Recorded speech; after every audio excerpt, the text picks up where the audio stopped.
Jóvenes, buenas tardes. Buenas tardes, profesor. Hola, profesor. Muy bien, activen sus cámaras para tomar lista. A ver, ¿cuántos están dispuestos a perder una tarea? Ya no voy a volver a llamar, por si acaso. Si vuelvo a nombrar nombres es para ya de frente anotarlos.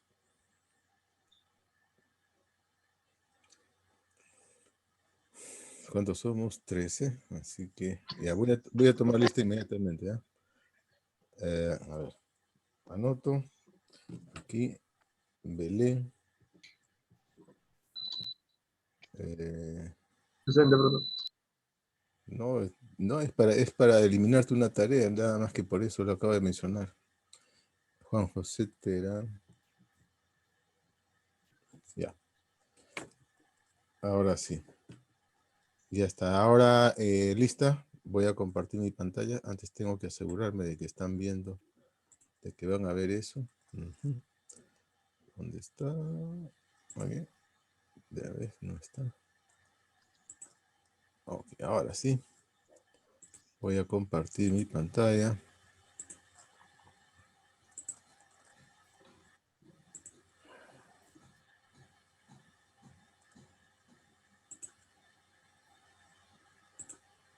Ahí va. Belén. Presente, profesor. Muy bien. Perdiste una tarea. Qué pena. Ya. Burga. Chiara.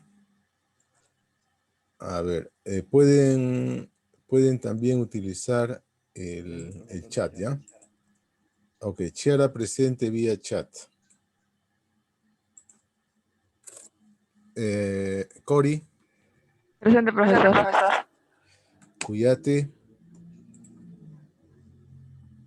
Díaz. Fidel. Presente, profesor. Flores. Vía chat presente. Gil. Presente, profesor. Guillermo. Presente. Guamán. Inche. Presente, profesor. Jo. Presente, profesor. Juárez. Presente, profesor. Laura. Lozada. Presente. Mejía. Mendoza. Presente, profesor. Moreno. Moreno, presente, profesor. Navarro. Pacompia. Padilla. Profesor. Pacompia presente. Ya. ¿Quién es Tienes problemas con el Me eco, ¿no? dejó. El que tiene eco, el que último, si Padilla está presente, entonces escríbalo por el chat, ¿ya? Porque hay mucho eco y no se entiende si es Padilla o es otro. Ponce. Ahora, ¿quién habrá escrito presente? Pues, ¿quién? Luis, a ver, bueno. Rojas. Rojas presente, profesor. Salazar. Presente, profesor. Salcedo. Presente vía chat. Solórzano. Presente, profesor. Sotelo. Presente. Terán. Presente. Torres. Presente vía chat. Velázquez. Velasco. Presente, profesor. Sanabria. Presente, profesor. Ok. Por última vez, ¿cuántos hay? 27. Y en la lista son 33. O sea que falta un montón todavía de gente. Vamos a ver. Burga. Cuyate. Cuyate presente. Díaz. 10 presente, profesor. Guamán.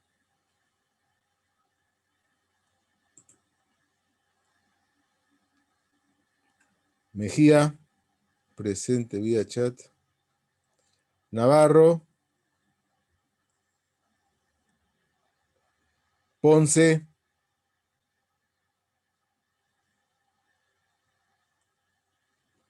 Velázquez.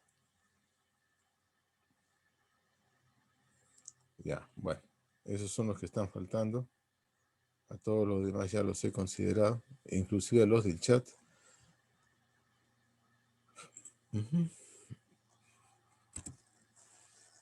Bien, ya está todo correctamente registrado.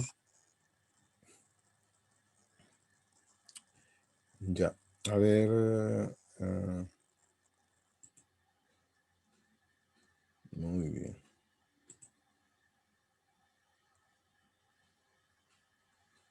Mejía y Fidel. Ok, ya está. Vamos a, ¿alguna pregunta? Vamos a empezar con la lectura de las diapositivas. ¿Alguna pregunta? ¿No? Muy bien, entonces voy a empezar desde choques. ¿Ok? Arranco desde choques. Y yo quiero pedirles un favor. Miren, he tenido ayer problemas con mi audio. Apenas ustedes sientan de que se ha disminuido el volumen o no me escucha bien, entonces me avisan. ¿Ya? Porque aparentemente aquí no tengo ningún problema, ¿no? Ni siquiera una baja, un problema de internet, no tengo ninguna notificación en ese sentido. Pero ayer, como les digo, no me escucharon, así que yo también les pido ahora a ustedes de que en caso de que ocurra eso, inmediatamente me hagan saber quiero identificar dónde está el problema, cuál es el problema, ¿no? Evidentemente parece ser que el problema es aquí, pero no entiendo dónde. Si ustedes me notifican, apenas escuchen un defecto en la audición o ya sea, o también se pone borrosa la pantalla, me hacen saber, ¿de acuerdo? Y así mejorará la clase. Muy bien. Entonces, están viendo mis diapositivas, ¿verdad? ¿Cierto? Sí, profesor. Ok, entonces, perdón. Entonces, arranquemos hablando de choques, como decía. El problema es el siguiente: conociendo el estado de movimiento inicial, ¿sí? Se desea saber cuál es el estado de movimiento final, sin saber qué es lo que ha pasado en el intermedio, ¿no? Porque la fuerza de contacto es muy intensa y variable, y de muy corta duración. Entonces, hasta hace unos 10 años, a 15, a 20 años, no se tenía forma de cómo medir esa fuerza. Ahora ya, con digamos, con las tarjetas de adquisición de datos y además de eso, con los sensores de presión, ya se puede saber, ¿sí? Cuál es la forma de la fuerza de contacto, ¿no? Muy bien, entonces aquí la idea es de que, quiero que se pongan a pensar, ¿un choque cuánto dura usualmente? A ver, pensemos por ejemplo en el golpe de una pelota por parte de un jugador, ¿no? Lo golpea con el pie. ¿Cuánto creen que demora ese choque? O sea, el tiempo que está en contacto del pie con la pelota. Más o menos, ¿cuánto creen que demora? Pero tienen que hablar, por favor, para ir avanzando. Si no, no vamos a poder terminar y la teoría va a tener que hasta mañana. A ver, Un milisegundo. un milisegundo aproximadamente, ¿no es cierto? El contacto entre la raqueta de tenis y la pelota, ¿cuánto creen? ¿Cuánto tiempo? Fracción de segundos, segundos. Sí, segundo. Bueno, entonces, bueno, en realidad, si ustedes son cuidadosos al observar, todos los golpes, los choques, las explosiones son realmente fracciones de segundo. Comparada con nuestra vida no es nada, ¿no es cierto? Entonces, de lo que estamos hablando, por ejemplo, aquí en esta lámina, cuando digo justo antes del choque y justo después del choque, es precisamente de esa fracción de segundo, ¿ok? O sea, un intervalo de tiempo muy pequeñito. Entonces, la idea es, están viendo mis puños, ¿verdad? ¿Sí? A ver.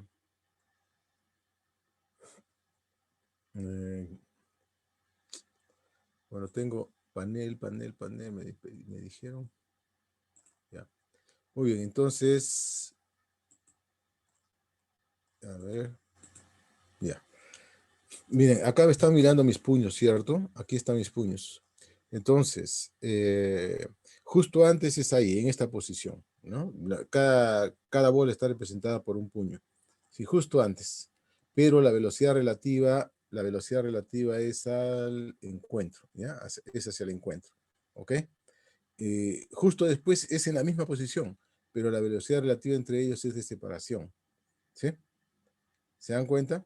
Entonces, la energía potencial del sistema no ha cambiado. Entonces, lo único que ha cambiado es la energía cinética, ¿verdad? Entonces, esto justo antes, repito una vez más, este justo antes y este justo después, estamos hablando de fracciones de segundo. ¿Ok? Acá lo hemos puesto separadas las bolas solamente por razones pedagógicas. Muy bien, cuando entran en contacto aparece la fuerza de impacto, que es este vector de color melón, ese vector. Entonces, las fuerzas aparecen por pares, ¿verdad? Eso dice la tercera ley de Newton, una aplicada a cada cuerpo. Entonces, esa fuerza de impacto por el tiempo muy breve que está actuando es el impulso deformador. Este es para la bola de la izquierda, para la bola 1, y esta otra es para la bola 2. ¿De acuerdo? Llega un momento en que las bolas se deforman al máximo. Entonces, ambas adquieren la misma velocidad. Y esta velocidad se llamará la velocidad del centro de masa, que después vamos a enterarnos cuál es. Bueno, después de la máxima deformación empiezan las bolas a tomar su forma original. Entonces, la fuerza de impacto en ese intervalo, desde la máxima deformación hasta que ya se separan, vamos a llamarle el impulso restaurador para la bola 1 y este para la bola 2. ¿De acuerdo? Entonces, debe quedar claro que, de acuerdo a lo que estamos asumiendo, las cantidades de movimiento iniciales a la derecha, las cantidades de movimiento finales, también las asumimos a la derecha. ¿Ok? Las iniciales, las cantidades de movimiento iniciales, eso sí ya es algo que, digamos, nosotros como experimentadores estamos dando, ¿no? De inicio. Conocemos estas cantidades de movimiento iniciales y deseamos conocer las cantidades de movimiento finales. Y bueno, las asumimos a la derecha. ¿Por qué? Acá viene la razón. Porque vamos a ver que la cantidad de movimiento del sistema se mantiene constante y esto significa que si tomamos por convención hacia la derecha positiva, todos los términos serán positivos. ¿Ok? Recuérdese que ya hemos visto antes que la cantidad de movimiento del sistema es igual a la suma de las cantidades de movimiento individuales. ¿Ok? Esto es para el instante inicial como para el instante final. Antes debo aclarar, ¿sí? ¿Cuál es cuál es mi cantidad de, a ver, ¿cuál es mi sistema? ¿Cuál es mi sistema? Eso, quiero saber cuál es mi sistema. Así que vamos a ver cuál es mi sistema.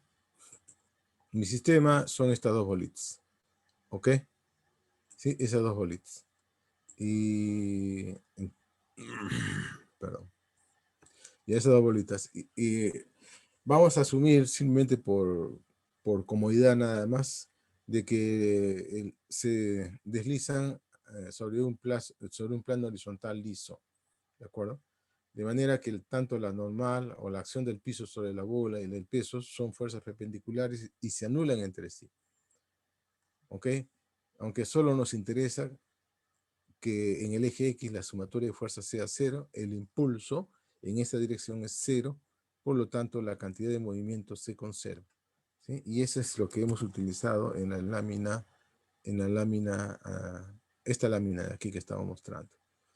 Muy bien, definimos el coeficiente de restitución como el cociente del impulso restaurador entre el impulso deformador. Esto para una, ¿sí? Para una de las bolitas. ¿Sí? Y finalmente esto se traduce con esta ecuación que está allí. ¿Ok? Hay que hay que tener cuidado que aquí hay un signo menos. Voy a mejorar esto. Acá hay un signo menos. ¿Está bien? Solo que está muy parecía que no había nada ahí.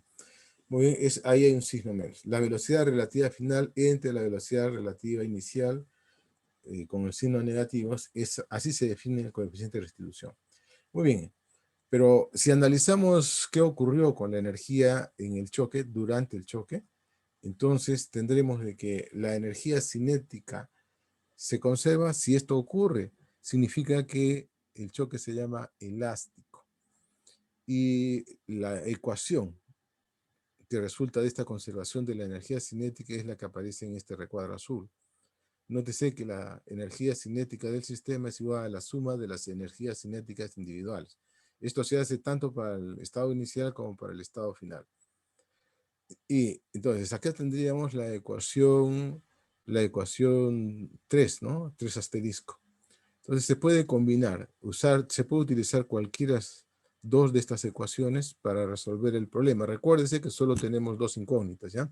Que son la cantidad de movimiento, o si quieren la velocidad final de 1 y la velocidad final de 2, ¿no? De las dos bolas, ¿no? De una bola, de la bola 1 y de la bola 2, ¿de acuerdo? Entonces, generalmente resulta más conveniente usar la ecuación 1 de conservación de la cantidad de movimiento, que siempre vale, y el coeficiente de restitución. ¿Por qué? Porque las incógnitas son lineales, no están como un exponente 1. En cambio, la tercera ecuación, que es de la conservación de la energía, involucran cuadrática, ¿no? Exponente cuadrático para las incógnitas, así que se tendría que resolver un problema un problema algebraico de segundo grado. Y eso numéricamente complica, nada más que eso. Y si la energía no se conserva, el choque se llama inelástico. El coeficiente de restitución es menor que 1 y además este coeficiente de restitución, ¿ok?, es mayor o igual a 0. ¿Ok?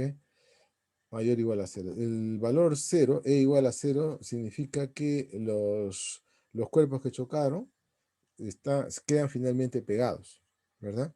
Por ejemplo, cuando se dispara una bala sobre una bolsa de arena, la bala se mete en la arena y ahí se queda. ¿De acuerdo? Cuando un átomo de sodio, un átomo de cloro se juntan, se forma la molécula de sal y esos dos átomos empiezan a andar juntos, ¿no? Que es la molécula, que es la sal común que nosotros conocemos. Y así por el estilo. Otro ejemplito es el caso de, a ver, un caso como por ejemplo, cuando, a ver, un jugador va a patear la pelota ¿cómo se llama? Y la rompe, ¿verdad? Eso significa que la pelota queda desparramada en el pie finalmente, así que eso también es un choque inelástico, completamente inelástico, o plástico también se llama. Ustedes dirán, oye, profesor, pero ¿y qué pasa si es que, bueno, se puede romper la pelota, pero rebota? Si rebota, ya no es choque completamente inelástico, ¿de acuerdo? Otro ejemplo es esto, por ejemplo, otro ejemplo sería, bien, miren ustedes, esto es lo que voy a hacer. Mi mano derecha coge el lapicero, eso es un choque completamente inelástico o plástico, ¿sí? Porque finalmente los dos nos vamos a mover juntos, las manos y el lapicero, ¿sí? Otro ejemplito, cuando enchufas tu cargador de celular, ya eso también es un choque entre el enchufe del cargador con el tomacorriente, ¿sí? Ese es un choque también completamente inelástico. ¿Ok? Entonces, la pregunta sería, está bien, entonces, ¿qué pasa con la energía que se perdió? Que acá está representada por la letra Q. Esa energía se convierte en calor o se invierte en deformar a los cuerpos que chocan. Es decir, ¿qué significa esto? Que los cuerpos quedan permanentemente deformados, como es el caso del choque de los autos, ¿no? Los carros quedan completamente deformados. Entonces, para deformarlos se empleó parte de la energía cinética que tenía antes del choque el auto. ¿Alguna pregunta?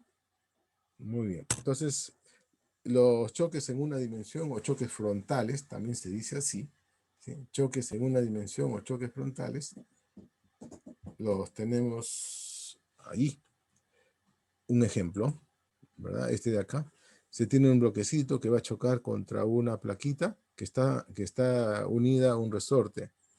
Entonces, ocurre el choque. La pregunta es, ¿en el choque interviene el resorte, sí o no?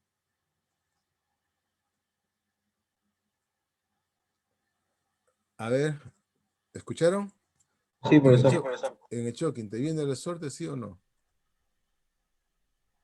Sí, profesor. ¿Por qué lo dice César?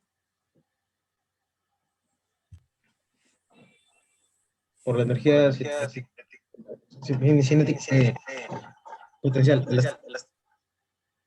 Muy bien. Ya, yo soy el que no está escuchando bien. Bueno, lo que va a ocurrir es que ya hace un momento les hablé, le dije que cuando hablamos de choque, ¿sí? Estamos hablando de una fracción de segundo, en que prácticamente los cuerpos que van a chocar no cambiaron su posición, no la cambiaron. Y si no la cambiaron, entonces el resorte no se va a encoger, ni se va a estirar tampoco. ¿De acuerdo? Eso significa que el resorte no interviene para el choque. Entonces viene ahí la pregunta, ¿no es cierto?, inmediata. ¿Eso significa que si retiro el resorte, el choque será exactamente igual? La respuesta es sí. El resorte no interviene durante el choque, ¿sí? Por eso es que acá la solución de este problema, ¿sí?, se hace en dos partes. Una es el choque y la siguiente es después del choque. Viene la compresión del resorte. Entonces, durante el choque solamente están actuando los dos, el bloque y la plancha, ¿sí? Y entonces tenemos las ecuaciones. La primera ecuación, que es la conservación de la cantidad de movimiento, se asume hacia la derecha, hacia la izquierda, positiva esta vez. Entonces, la masa del bloque es de 10 kilogramos, entonces sería 10 por 5, 50. La placa está en reposo, por eso inicialmente 0. Al estado final, asumimos que ambos se mueven hacia la izquierda, ¿no? La masa del bloque por la velocidad final del bloque, la masa de la placa por la velocidad final de la placa. Ya está. Ecuación número 1. Dos incógnitas. Necesitamos otra. ¿Coeficiente de restitución exacto? Sí, ahí lo tenemos. Coeficiente de restitución es igual menos la velocidad final relativa. Ahí está. La velocidad inicial relativa. ¿Quién es 1? 1 es el bloque, por lo tanto sería 5 menos 0, pues, ¿no? 0 es la velocidad de la placa. Ya está. Ya está. Muy bien. Y entonces, ¿qué nos queda? Al resolver esas dos ecuaciones tenemos ahí las velocidades, ¿no? La velocidad, ya hemos puesto que 1 es el bloque, ¿no? La velocidad del bloque sale positiva, lo cual significa que es correcta lo que asumimos, ¿sí?, antes de que ambos se mueven hacia la izquierda, perdón. Y la placa se mueve más rápido, ¿sí? Hacia la izquierda también se mueve, pero más rápido. De manera tal que solo la placa va a comprimir el resorte. El bloque no. ¿Sí? El bloque no va a comprimir el resorte.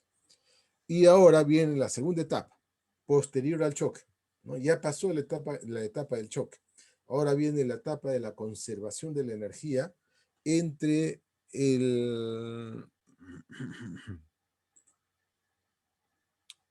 ¿sí?, entre el resorte y la placa. ¿Ven? Ya, esa es la segunda etapa del problema. La energía mecánica inicial, ¿cuál será? Solamente la energía de la placa, ¿no? Energía cinética de la placa, que es un medio de la masa por la velocidad justo después del choque, ¿no? Que sería 16 tercios al cuadrado. es igual, perdonen, a la energía mecánica final. ¿Cuál es la energía mecánica final? El resorte que está completamente encogido y momentáneamente la placa tiene velocidad cero.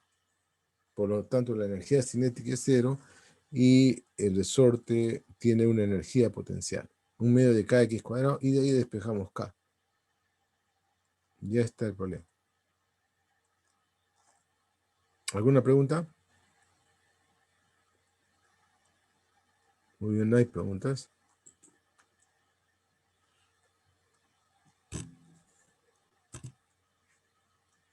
Choques en dos dimensiones o excéntrico. ¿Sí? Choques en dos dimensiones o excéntrico. Fíjense ustedes en lo siguiente. Aquí la línea de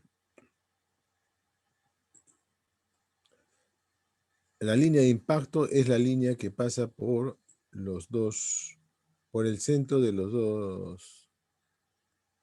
Wow, esta no se parece mucho a la línea de impacto, ¿no?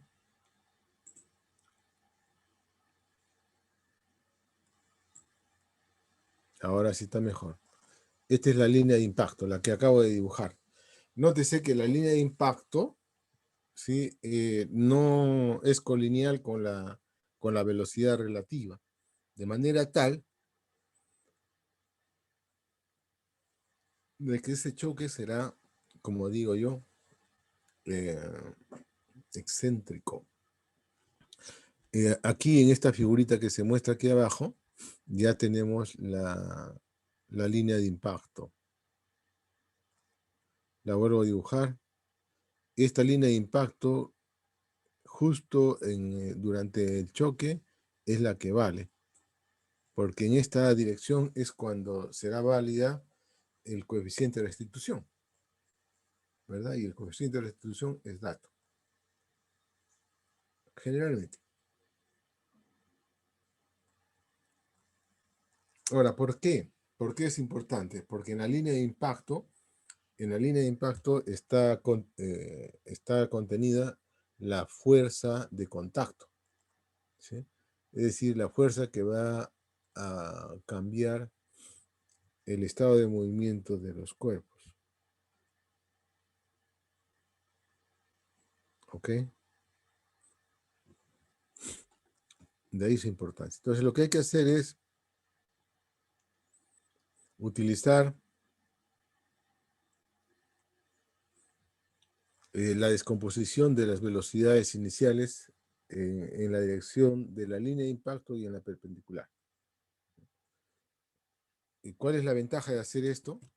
De que a lo largo de la perpendicular a la línea de impacto, para cada partícula se conserva la cantidad de movimiento. Y en la dirección de la línea de impacto, ¿okay? Debe de conservarse la suma. ¿Sí?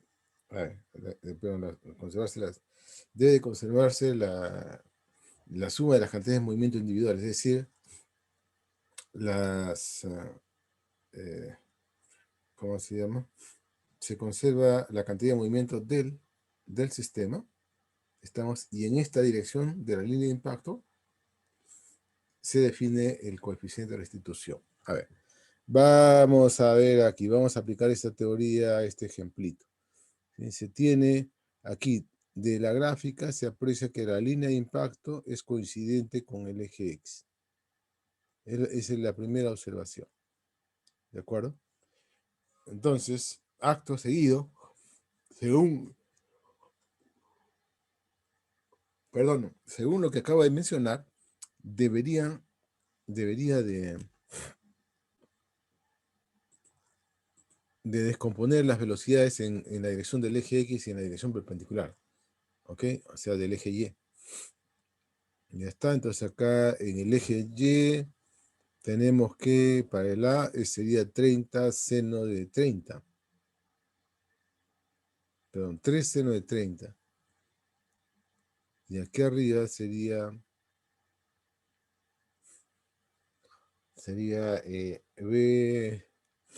BB coseno de 45, ¿no? en el eje Y, BB, seno de 45. Bien. Entonces, eso es lo que tenemos aquí. Decía de que en la dirección perpendicular a la línea de impacto se conserva la cantidad de movimiento para cada partícula. ¿Está bien? Para cada partícula. De manera tal, ¿sí? De manera tal que tendríamos acá, por ejemplo, la cantidad de movimiento para la partícula A, para el disco A, sería masa por A, por la velocidad de A inicial, por el seno de 30. Y esto debe ser igual a la masa de A por la velocidad de A final, que es la que no conocemos. Sencillamente cancelamos la masa y la velocidad inicial de A en la dirección del eje Y es igual a la velocidad final de A en la dirección del eje Y. ¿Ya ven? Hasta ahí todo claro. Igual se repite para el disco B o para la esferita B, como quieran.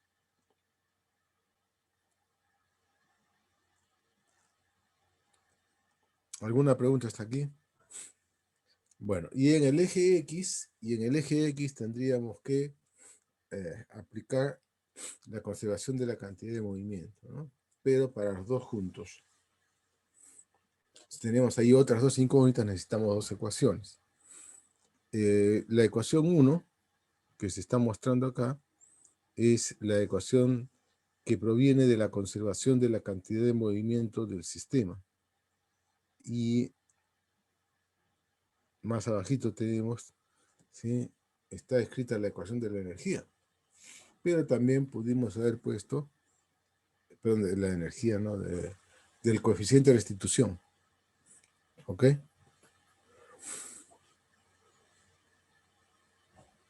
El coeficiente de restitución vale 0,75, es dato que está arriba, y se resuelve ese par de ecuaciones para obtener las componentes X de la velocidad para los discos.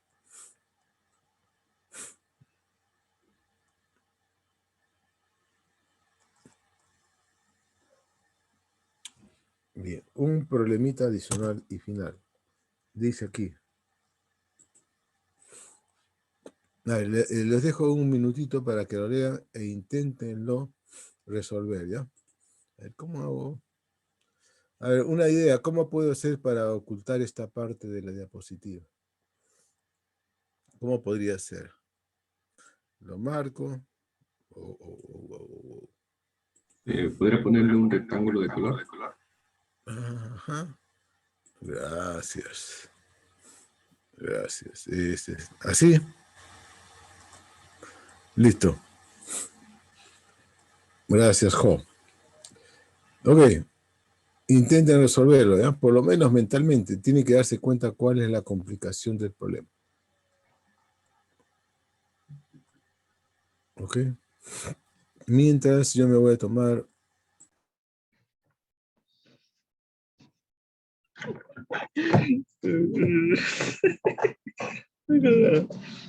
César, tu micro.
Muy bien, ya estoy de vuelta. Fíjense, vamos a empezar a razonar, ¿sí? Vamos a empezar a razonar. Dice que, dice la niña lanza horizontalmente la pelota con una rapidez de 8 pies. ¿Sí? Hay que determinar la distancia desde la niña hasta el tazón, donde finalmente va a quedar la pelota. Y el choque con tierra en el punto B es inelástico. Fíjense que la velocidad inicial es horizontal y que cuando está en el aire solamente la gravedad actúa, por lo tanto es una caída libre, ¿no? Parabólica, es una parábola, ¿sí? Y como es un movimiento parabólico, pues usamos todo lo que conocemos del movimiento parabólico. ¿Qué necesitamos saber? Lo primero que necesitamos saber es, acá hay un choque, ¿sí? Y eso dura, ya sabemos, fracciones de segundo. De manera tal de que necesito saber cuál es la dirección de impacto, cuál es la línea de impacto. Entonces digo, a ver, acá voy a dibujar la pelotita.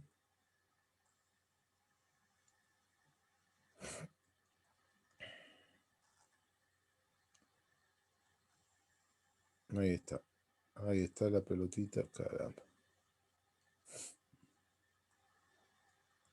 ¿Qué pasó?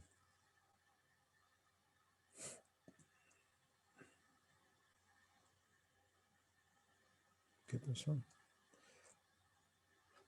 No puedo ahora dibujar. Bueno, algo sucedió. Ahí está. Sí, ahí está la pelotita. Entonces, ¿cuál es la velocidad con la que va a llegar la pelotita?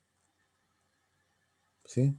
Acá hay una velocidad. Esa vamos a llamarle velocidad inicial. O velocidad, sí, velocidad inicial B. ¿Ya? Y va a salir con una velocidad también, ¿no? Velocidad final. Acá. Entonces, pero ¿cuál es la línea de impacto? A ver, ¿quién me dice cuál es la línea de impacto? Como nos dicen que es una superficie lisa, ¿verdad? Entonces, cualquier apoyo sobre la superficie será lisa, siempre será perpendicular, ¿sí o no? Oh, esto está feo. Y por lo tanto, la línea de impacto será esta perpendicular.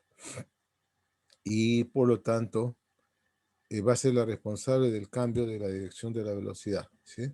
Acá tenemos la velocidad inicial, velocidad final, ¿se acuerdan? Entonces, ¿cómo calculamos la velocidad inicial? Disculpen. ¿Cómo calculamos la velocidad inicial?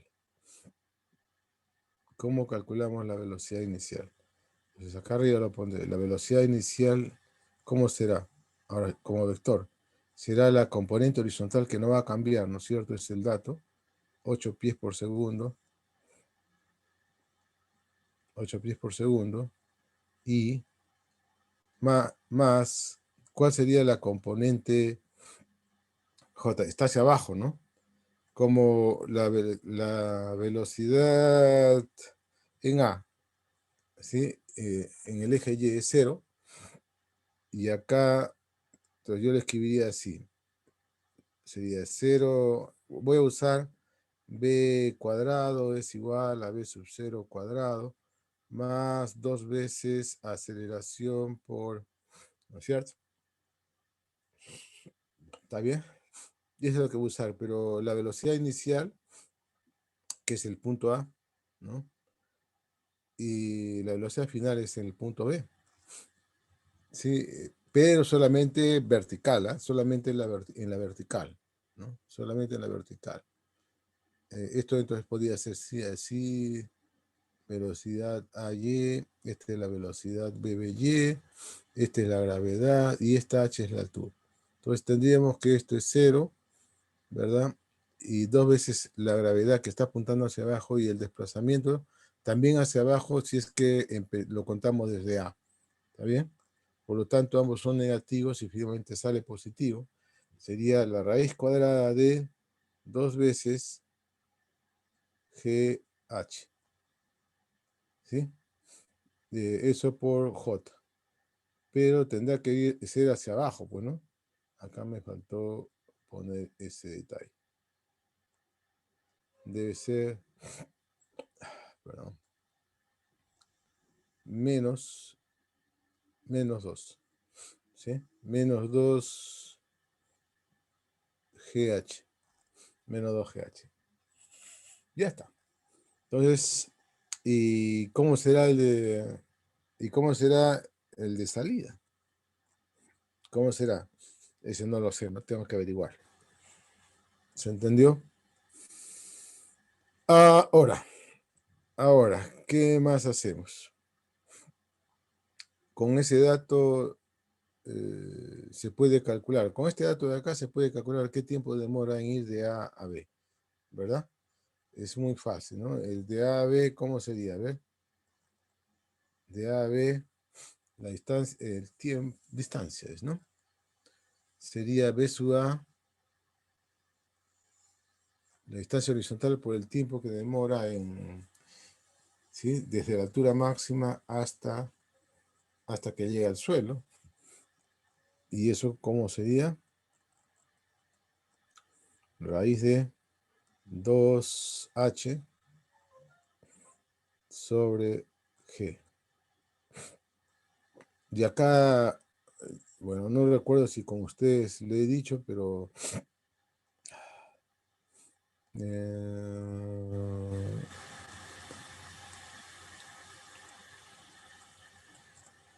debo decirles de que la masa en el sistema técnico inglés,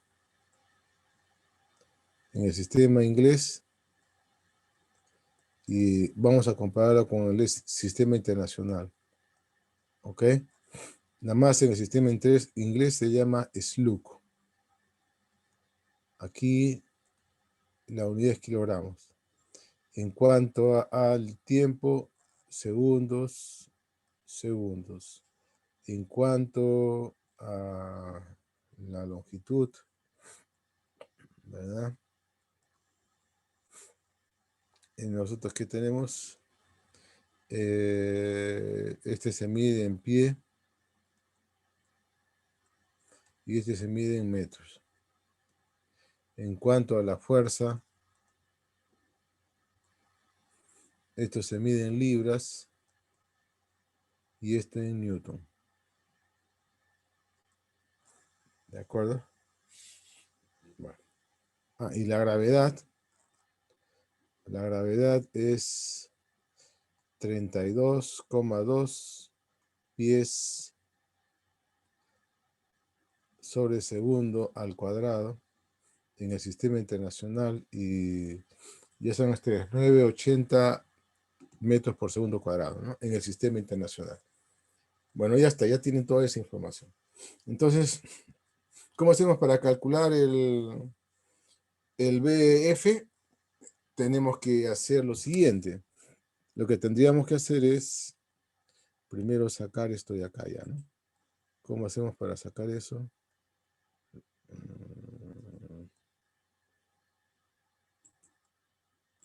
Ya está, ya lo sacamos. Y bueno, voy a utilizar ya lo que está aquí escrito, ¿no? El tiempo en esta parte de acá para calcular la distancia B la distancia B es 3,45 pies, ¿no? Ahí está, solamente reemplazo valores, acá está, y ya está, ¿no? Entonces, la velocidad de B sería, reemplazando valores también,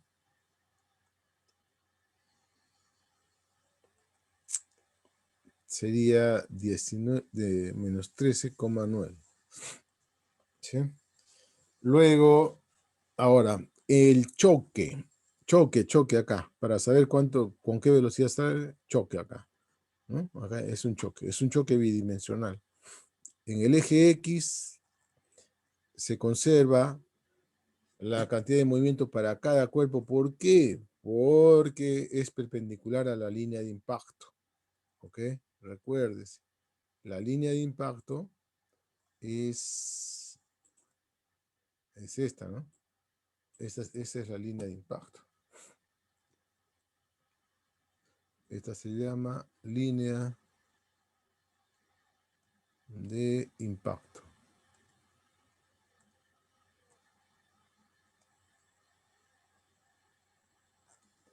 Esa se llama línea de impacto. Entonces, en esa dirección se aplica también el coeficiente de restitución, no se olvide. Entonces, en el eje X todo se mantiene igual, la velocidad horizontal inicial se sigue manteniendo hasta el final, ¿no es cierto?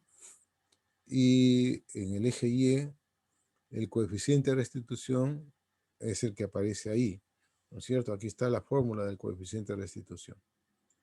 Y entonces, la velocidad de la Tierra antes y después va a ser 0, ¿verdad? ¿Por qué será 0? ¿Cuál es el razonamiento? Que la masa de la Tierra es mucho mayor que la masa de esa pelotita. ¿De acuerdo? Entonces, la velocidad,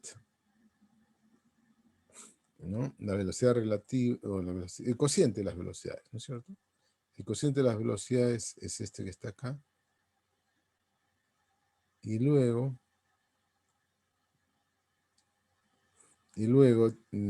tendríamos que reemplazar, y ahí está el valor. Bueno, con este valor ya podemos calcular por el movimiento parabólico cuál es esta distancia horizontal, es el alcance horizontal, ¿verdad? Ya está. Y de ahí sale esta respuesta.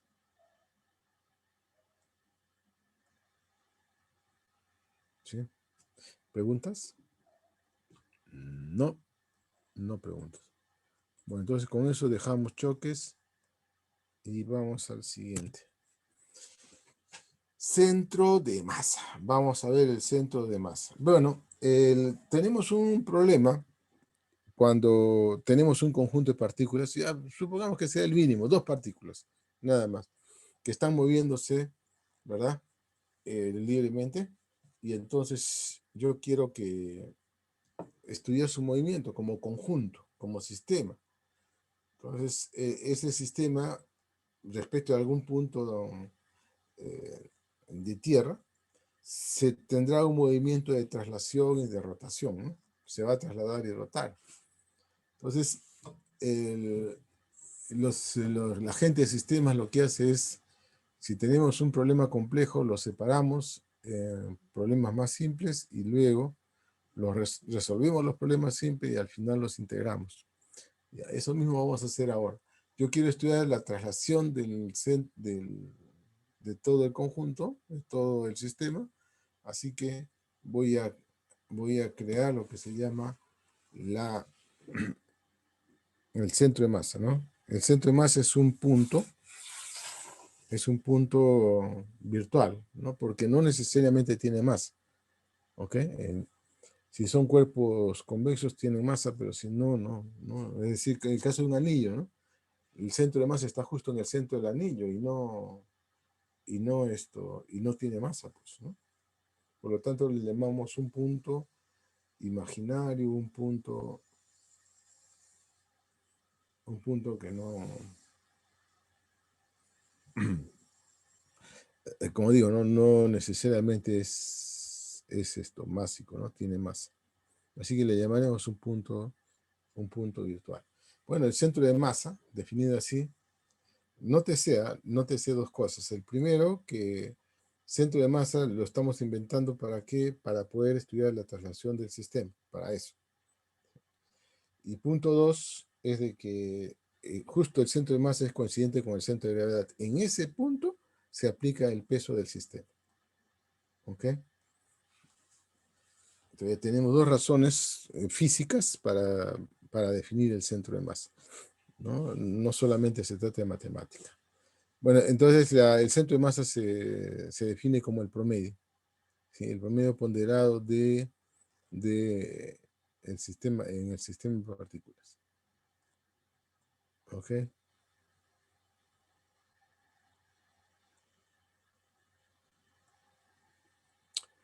Muy bien. Ya lo han interiorizado, sospecho.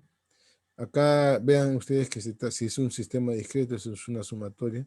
Y si se trata de un sistema continuo, tenemos que hay que integrar, ¿no? Tenemos que integrar ahí. Y la expresión vectorial es la que tenemos acá abajo, que se descompone, como ven ustedes, en cada uno de los ejes. Vamos a estudiar ahora el movimiento del centro de masa. Vamos a estudiar el movimiento del centro de masa. ¿Ok? El movimiento del centro de masa. Vean ustedes que derivando la posición del centro de masa directamente, aquí está a la izquierda, ¿vean? Derivamos y me va a dar, por el sistema discreto, por ejemplo, 1 sobre m, que es la masa total, la sumatoria del producto masa por velocidad para todas las partículas. Por lo tanto,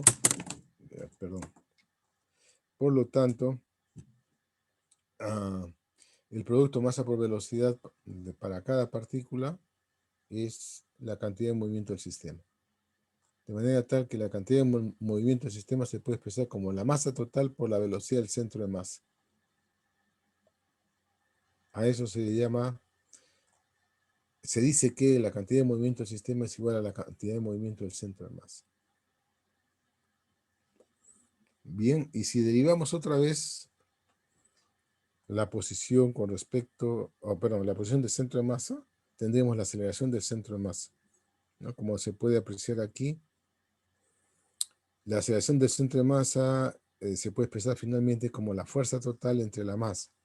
Pero ya sabemos que la fuerza total es suma de fuerzas externas más suma de fuerzas internas. Y por la tercera ley de Newton, la suma de fuerzas internas debe ser cero. Y queda finalmente que la fuerza externa es la única que puede acelerar el centro de masa. ¿Sí?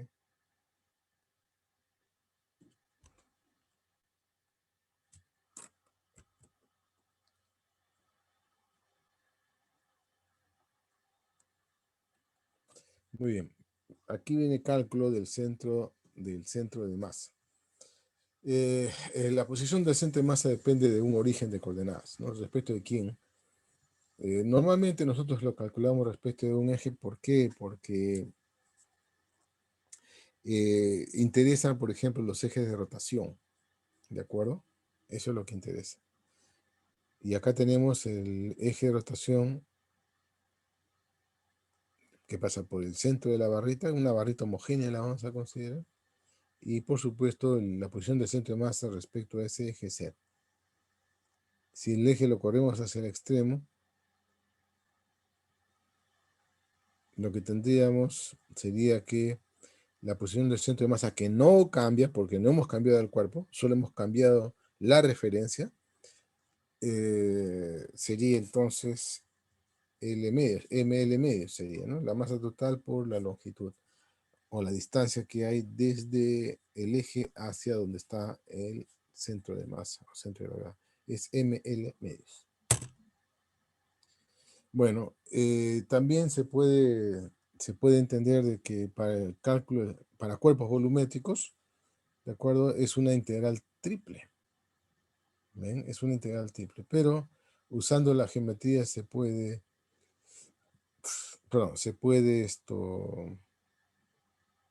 simplificar, ¿no? E integrar solamente una variable. ¿De acuerdo? ¿Cómo se hace esto? Introduciendo el concepto de densidad de masa volumétrica en general, ¿no? El problema es cómo determinar el dB. Cómo se convierte el dm, que es el diferencial de masa, a un diferencial de volumen. Acá está, ¿no? Aquí está en la ecuación de la densidad, ¿no? Rho dB. Pero la integral de dB significa una integral triple. Una integral triple. Y por esa razón se usa la geometría para reducir las incógnitas. Yo les digo de que en este caso lo que hay que hacer para hacer ese cambio que les digo, de una integral triple a una integral de una sola variable, hay que utilizar, como repito otra vez, la geometría. ¿De acuerdo? Entonces la clave está en elegir el diferencial de volumen. Aquí en la gráfica, el diferencial de volumen es Esto de ahí, ese es el diferencial de volumen. O sea, se ha tomado apropiadamente un disco de radio R minúsculo. ¿Sí? Entonces, tendríamos dos incógnitas, el R minúscula y el Z, que sería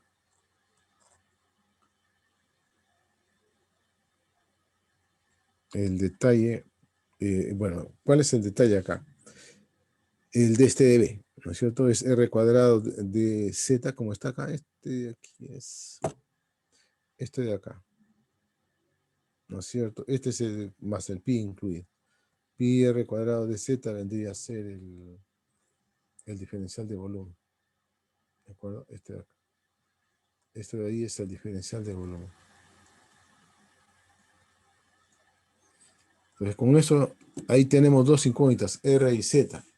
Y utilizamos este triángulo que está acá, este triángulo que estoy señalando, para relacionar R minúscula y Z. Y con eso ya está el problema resuelto.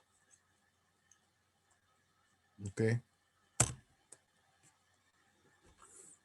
Bueno, este problema lo voy a dejar para que ustedes lo vean. A ver, léalo un ratito, ¿sí? Un ratito. Denme otro par de minutitos, ¿sí? Mientras lo van leyendo. Ya, profesor. Listo.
Muy bien, ya estoy de vuelta. Bueno, aquí lo que hay que hacer es primero ubicar ¿no es cierto?, el centro de masa, que estaría más o menos donde, aquí, ¿no? Este sería ahí. Suponiendo que, a ver, son iguales las masas, entonces está justo en el medio, ¿no? Entonces hacemos eso y está aquí en el medio. Esta es la posición del centro de masa. El dato dice que, miren, considere que la longitud de la mancuerna vale tanto y la velocidad inicial es, ¿esta velocidad inicial de quién es? De la masa 1, de la masa 2, ¿no? El dato, o faltan datos ahí, no falta identificar de quién es la velocidad. Pues no, esta velocidad sería la velocidad inicial del centro de masa. ¿Qué tendría más o menos esta dirección? Esta es la velocidad inicial del centro de masa. Profesor, Sí. me parece que las masas no son iguales. Sí, tienes toda la razón del mundo. Tienes toda la razón del mundo. Ahí yo estoy fallando. Bueno, voy a corregir. Gracias. Entonces, ¿quién es mayor? La masa 1, ¿no es cierto? Este es mayor, entonces debe estar más acá. Ahí está. No al centro, por acá. Y la velocidad inicial es esta, ¿no? La velocidad inicial del centro de masa. Por lo tanto, este centro de masa, bueno, acá está la velocidad del centro de masa. ¿Cómo se calcula la posición del centro de masa? Bueno, con la formulita, pues no, ahí está la formulita de cómo se calcula. ¿Está bien? Sí, ahí está la formulita. Entonces, bueno, ¿qué tipo de movimiento seguirá el centro de masa? Un movimiento de tipo parabólico. Y el resto, la masa M1 y la masa M2, un movimiento arbitrario. ¿De acuerdo? Solamente el centro de masa sigue un movimiento regular, digamos así. ¿Está bien? Ok, listo. ¿Alguna pregunta? Pasamos. Y bueno, este problemita que hace un rato, ¿no? Que creo que anteriormente les he mencionado, ese problemita se puede resolver de otra forma, utilizando la posición del centro de masa, ¿sí? Y eso es lo que vamos a hacer. Acá, bueno, necesitamos como dato la posición del centro de masa de la cuña. Y aquí está el dato ese, ¿no? Acá. Este es la posición del centro de masa de la cuña. Entonces, ¿cuál es la idea aquí? ¿Cuál es la idea? Como todas las superficies son, ustedes pueden leer, dice el bloque A tiene una masa de 5 kilogramos y se coloca sobre un bloque triangular liso B que tiene una masa de 30 kilogramos. Si el sistema arranca desde el reposo, determine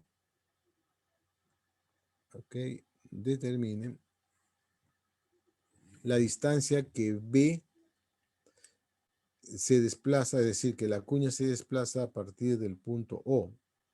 ¿Mm? Cuando el bloque A llega al fondo, desprecia el tamaño del bloque A. Pues bien, entonces lo que vamos a tener es esto. Mientras se desplaza el bloque A, la cuña se va a desplazar hacia la derecha. ¿Ok? Mientras cae el bloque A sobre o resbala sobre la cuña se va a desplazar a la derecha, tal como se ve en la gráfica de la izquierda, abajo. ¿Mm? Y bueno, vamos a ver. ¿Cuál es la posición del centro de masa inicial? Ahí está, ustedes pueden verla, ¿no? Arribita está, acá está, casi al medio. ¿Cuál es la posición del centro de masa final? Más abajo. O sea, el centro de masa se ha desplazado, pero se ha desplazado verticalmente hacia abajo, horizontalmente o de costadito. La respuesta es verticalmente hacia abajo. ¿Por qué? Porque horizontalmente no hay fuerzas. Como no hay fuerzas, la cantidad de movimiento en esa dirección se conserva. ¿Estamos? Y el centro de masa solamente se va a desplazar hacia abajo, nada más, porque no hay fuerzas horizontales. Muy bien. Eso significa fuerzas externas, me refiero, horizontales. No hay. Y entonces, eso significa ¿qué cosa? Que la velocidad inicial es igual a la velocidad final. Pero la velocidad inicial es cero, pues porque inicialmente están en reposo. Por lo tanto, la velocidad final es cero y lo único que queda por decir es que la posición inicial del centro de masa debe ser igual a la posición final del centro de masa. Se calcula la nueva posición final y ya está.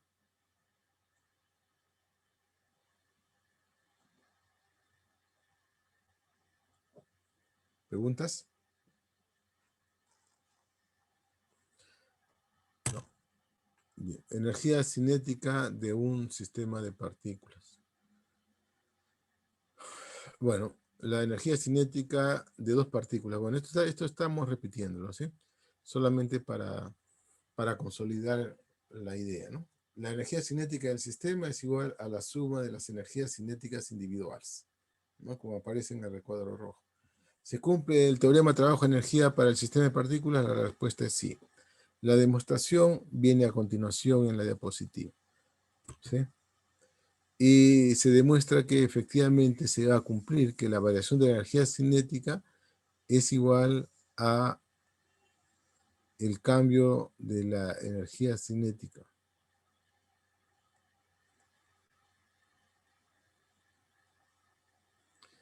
¿Sí? ¿Alguna pregunta hasta ahí? Bueno, aquí cabe señalar de que el trabajo de todas las fuerzas Acá conviene separarlo como trabajo de las fuerzas externas más el trabajo de las fuerzas internas. El trabajo de las fuerzas internas esta vez no se anula, en razón de que las partículas se pueden desplazar, mientras está actuando la fuerza interna, se pueden desplazar, o en general se desplazan en diferentes magnitudes, de tal manera que este trabajo de las fuerzas internas no se anula.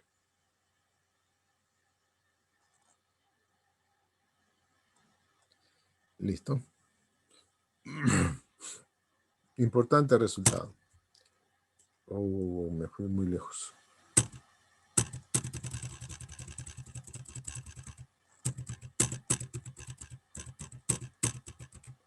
Me fui muy lejos.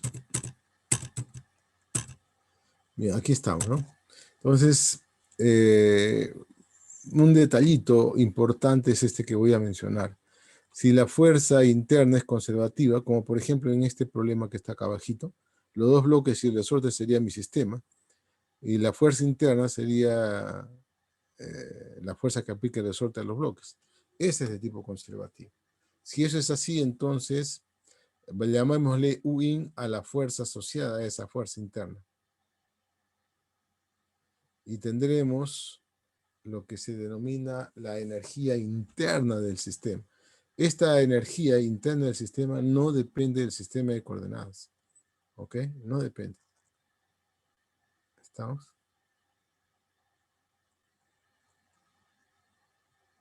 Bueno. Y en el caso, por ejemplo, de los gases ideales, la energía interna de los gases ideales es igual a esta energía interna que acabamos de calcular. La respuesta es sí. ¿Ok? La respuesta es sí.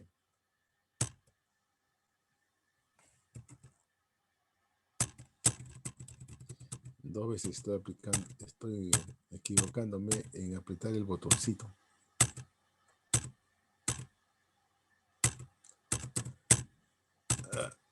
Ya. Todavía nos falta.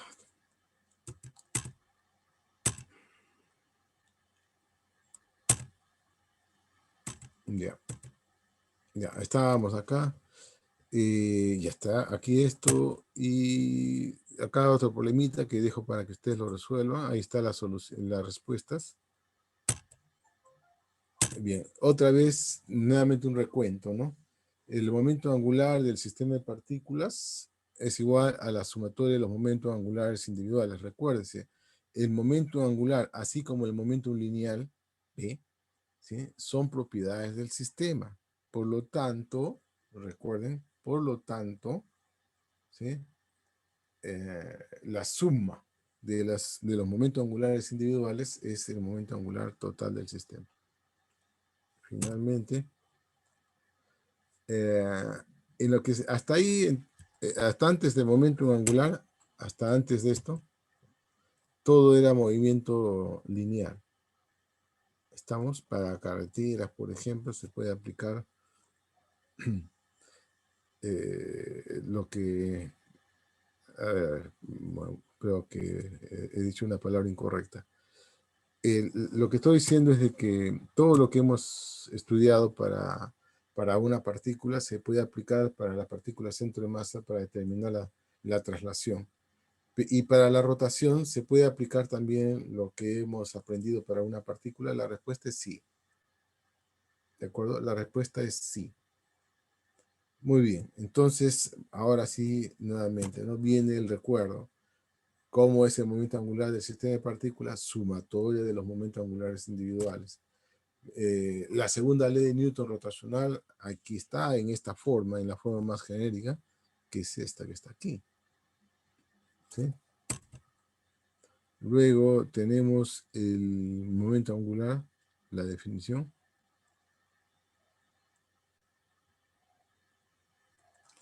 ¿Qué más? ¿Qué nos toca ahora repasar? El impulso angular, ¿sí? Para un sistema de partículas. Bueno, se define de manera similar a la anterior, donde esta vez esta fuerza es la fuerza total, ¿no? La fuerza del torque es, vamos a llamarle el torque neto, torque total, como quiera decirse. Entonces se puede poner así. ¿Está bien?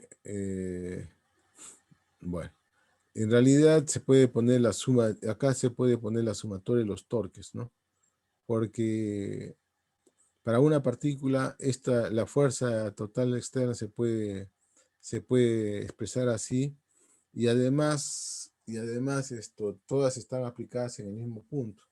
Pero ahora esas fuerzas, sobre todo las fuerzas externas, ambas fuerzas externas e internas, están aplicadas a diferentes puntos, y esos puntos, entonces, esa idea complica un poco, ¿no? De decir que la sumatoria de torques de las fuerzas individuales es igual al torque de la fuerza resultante. Ya no estoy tan seguro de que eso se cumpla. ¿Sí? Muy bien. Entonces, pero como quiera que se calcule este torque, ¿no? Porque ahí tenemos varias formas, ¿no? Ya lo dije, el sumatorio de torques individuales, eso es lo mejor, ¿sí? O también si es posible, ¿no? Si es posible obtener la fuerza resultante, ¿no? ¿Ok? F, se puede utilizar esta relación.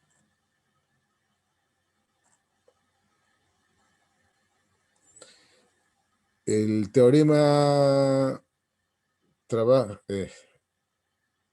impulso angular con momento angular, ¿vale? Vale. ¿Lo pueden demostrar ustedes? Sí, con facilidad. Así como, exactamente como se hizo de una partícula. ¿Ok? Igualito.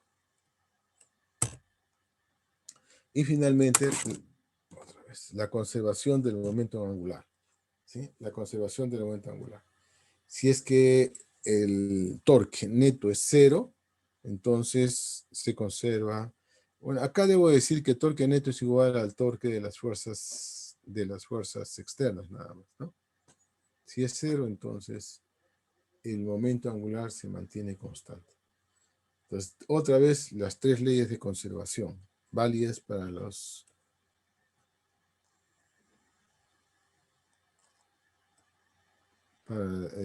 para el sistema de partículas. Ahí está. Esta es una diapositiva de recuento, ¿ok? De la segunda ley de Newton para la rotación, del impulso angular, del teorema de impulso angular, momento angular, ¿no? De la conservación del momento angular.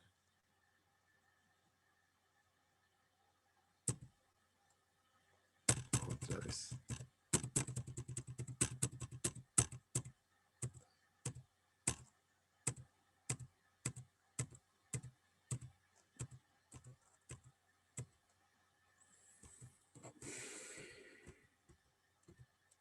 Ok. Bien, entonces lo que resta a continuación es, hasta ahí todo para partículas, ¿no? Partículas que se pueden mover en cualquier dirección libremente, ¿no? Sin embargo, digamos que tratar este problema para varias partículas, 4 o 5, por ejemplo, es complicado. Mucho detalle algebraico, y normalmente nosotros no los ponemos en las preguntas del examen, a menos que haya alguna forma de simplificar las operaciones, ¿no? Y por ello, ¿sí? Por ello es que nosotros le ponemos más importancia al cuerpo rígido, al movimiento del cuerpo rígido. Ya sabemos que es cuerpo rígido, ¿no? ¿Se acuerdan de estática? Cuerpo rígido, digamos, en la práctica es un cuerpo que no tiene, que no cambia su forma, ¿ok? Como por ejemplo este lapicero, ¿verdad? O este otro, y así por el estilo. ¿Ven? ¿Sí? Profesor, Sí. por si acaso no está compartiendo su pantalla. No puedo creer. No, perdón, que diga su cámara. Mi cámara. Ujú. Ya, es que no. Ya, supuestamente yo les estaba mostrando y mi cámara está apagada. Ya. Sí. Sí, pero su pantalla sí la estaba mirando. Bueno, de todas formas ya otra vez la he recargado. A ver. Un ratito. Bueno. Ahora sí. Ya vamos a... Listo. Bueno, entonces como decía, ¿no? Objetos como esto es un cuerpo rígido, ¿sí? Eso es lo que a nosotros... Perdón.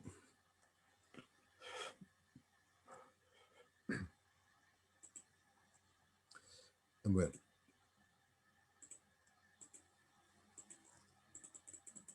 No sé qué pasa otra vez.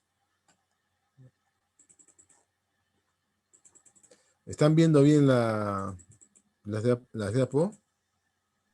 Bueno, en mi caso solo se ve una diapositiva. Bueno. Bueno. No, algo no está respondiendo algo. Bueno, entonces, y a todo esto es para un sistema de partículas, pero hay complicaciones, ¿de acuerdo? Hay complicaciones de tipo algebraico, ¿no? Entonces, normalmente lo que nosotros hacemos es estudiar el cuerpo rígido. Hasta ahí me había quedado, eso fue lo que dije. Entonces, el cuerpo rígido es un cuerpo que mantiene su forma a pesar de la fuerza que se le aplique, ¿verdad? Y puede trasladarse y rotar. Así que lo que resta ahora vamos a ver el caso del cuerpo rígido, pero vamos a verlo ahora como un caso particular del sistema de partículas.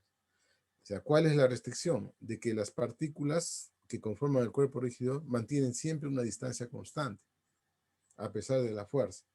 Y eso es una ventaja, simplifica los problemas. Es decir, todas esas ecuaciones de carácter general que hemos dado, tanto para la traslación como para la rotación, valen, ¿ok? Con algunas restricciones, que lo único que hace es simplificar los problemas que allí se mencionan. ¿Sí? Y arrancamos con esto de la cinemática, del cuerpo rígido. Eso. El examen parcial viene hasta, digamos, la descripción cinemática y dinámica del cuerpo rígido. Hasta ahí va a venir, ¿ya? Pero, ¿cómo se llama? Esto tendremos que hacerlo mañana, ¿ya? Hoy día tengo un problemita, como ustedes habrán podido notar, y aquí la voy a dejar la clase el día de hoy. ¿Está bien? Voy a empezar a hablar del cuerpo rígido. Mañana ya hablo directamente del cuerpo rígido.